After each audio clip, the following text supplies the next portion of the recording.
친구들 안녕하세요. 이번 시간은 5단원 내가 만든 이야기 세 번째 시간입니다. 오늘도 즐겁게 공부해 봅시다. 우리는 지난 시간에 까마귀와 감나무 이야기의 내용을 파악해 보았습니다. 지난 시간에 공부한 이야기를 떠올려 봅시다. 네, 이야기가 잘 떠오르는가요? 오늘 또 까마귀와 감나무 이야기를 바탕으로 공부를 해보도록 하겠습니다. 오늘 우리는 지난 시간에 이어 사건의 흐름을 파악하며 이야기를 읽어보는 공부를 하겠습니다. 이 공부를 하기 위해서 이야기 속 사건을 차례대로 정리하고 사건의 흐름을 파악하는 방법을 알아보도록 하겠습니다.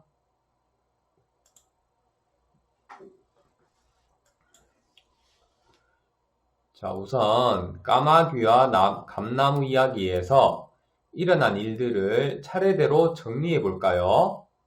가장 먼저 일어난 사건이 무엇인가요? 네, 맞습니다. 욕심 많은 형이 감나무가 있는 허름한 집 한 채만 동생에게 물려주는 일이 처음이죠. 자, 이 다음에 일어나는 사건은 무엇인가요? 선생님이 중요한 사건들의 그림을 가지고 왔어요. 사건의 흐름을 생각하며 올바른 순서로 배열해 봅시다.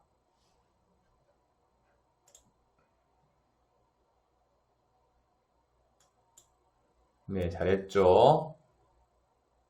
우선 첫 번째는 감나무에 있는 까마귀를 보는 동생의 장면이고, 두 번째는 까마귀를 타고 가는 동생 그림이죠.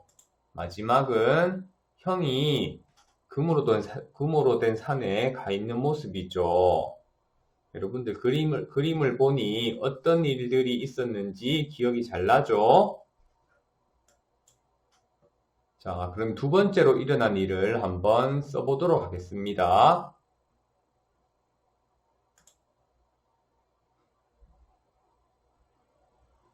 동생의 감나무에는 어떤 일이 생겼나요? 네. 까마귀가 떼지어 날아와 감을 다 먹어버렸습니다. 그래서 까마귀들은 동생에게 어떻게 했나요? 그렇죠. 감을 모두 따먹은 대신 동생을 금으로 가득한 산에 데려다 주었죠. 그런 다음 동생은 까마귀 덕분에 어떻게 되었나요?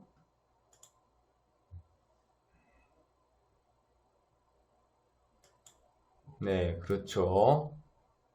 우두머리 까마귀는 동생을 금으로 가득한 산에 데려다 주고 동생은 주머니에 금을 담아와 부자가 되었죠. 이것이 세 번째 사건입니다. 자, 부자가 된 동생을 보자 형이 욕심이 많이 났었죠. 욕심을 부린 형은 어떻게 행동했습니까?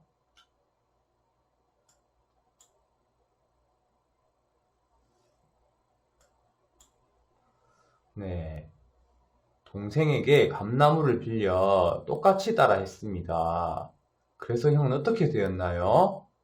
형은 욕심을 부려 금을 가득 담았습니다. 그래서 무거운 금자루 때문에 까마귀 등에서 떨어져 금산 위에 혼자 남게 되었죠. 사건들을 정리해보니 어떤가요? 각각의 사건들이 서로 밀접한 관계가 있다는 것을 알 수 있겠나요? 이야기에서 사건들은 이렇게 원인과 결과로 연결된답니다. 잘 기억하도록 하세요.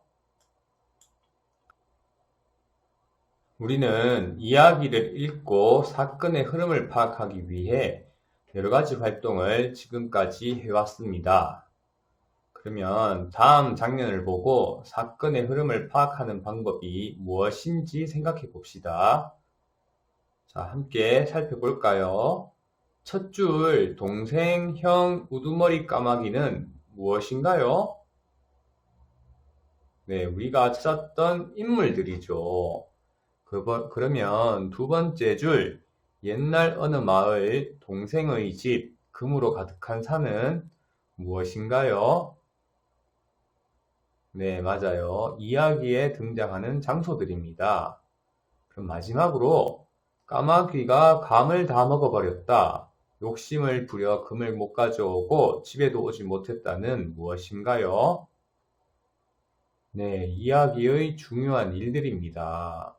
그러면 이 세 가지 문장을 봤을 때 사건의 흐름을 파악하는 방법이 무엇인지 한번 생각해 봅시다. 네, 그렇죠. 이야기에 나타난 인물, 장소, 일어난 일을 찾는 것이죠.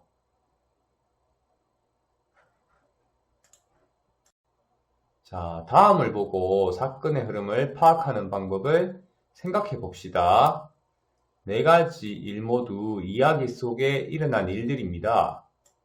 그런데 까마귀가 동생의 감을 다 먹어버렸다는 동그라미 표시, 까마귀 떼는 어디론가 날아가 버렸다는 X, 형은 무척 기뻤다는 X, 형은 욕심을 부리다가 까마귀 등에서 떨어지고 말았다는 동그라미 표시가 되어 있습니다. 어떤 차이가 있는가요? 한번 생각해 볼까요? 네, 이야기에서 중요한 일들을 찾는 거죠. 이야기에서 일어난 중요한 일을 찾는다.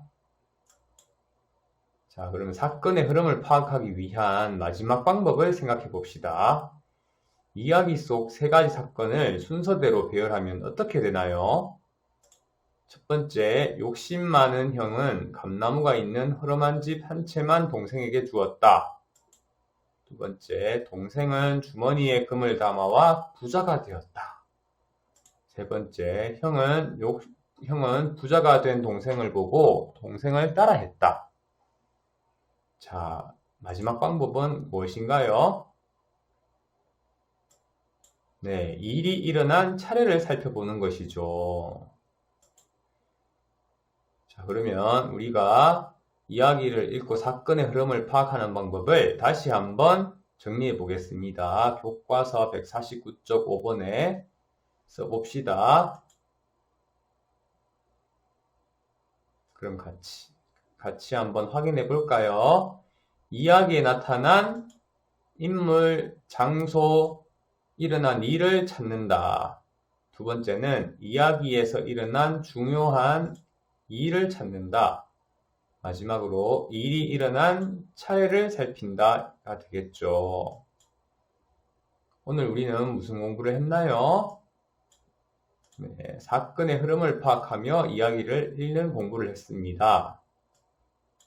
오늘 공부를 통해 알게 된 점과 다짐을 학습장에 정리해 봅시다.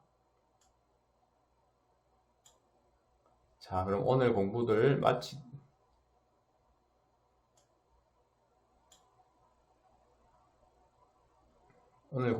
마치도록 하겠습니다.